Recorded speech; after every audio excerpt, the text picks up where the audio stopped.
యెహోవా మీద కొత్త కీర్తన పాడుడి, సర్వభూజనులారా యెహోవా మీద పాడుడి. యెహోవా మీద పాడుడి, ఆయన నామమును కీర్తించుడి. అనుదినము ఆయన రక్షణ సువార్త ప్రకటించుడి. అన్ని జనులలో ఆయన మహిమ ప్రచురించుడి. సమస్త జనములు ఆయన ఆశ్చర్యకార్యములు ప్రచురించుడి. యెహోవా మహత్యము గలవాడు, ఆయన అధిక స్తోత్ర పొందినవాడు. సమస్త దేవతల కంటే ఆయన పూజనీయుడు. కీర్తన గ్రంథము 96 అధ్యాయము 1-4 ఈరోజు వాక్యం ఇది.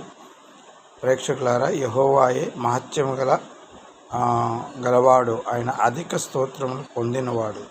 సమస్త దేవతల కంటే ఆయన పూజనీయుడు. కాబట్టి యెహోవాయే దేవుడు, ఆయన అన్ని దేవతల కంట గొప్పవాడని రాయబడును. అధిక స్తోత్రం.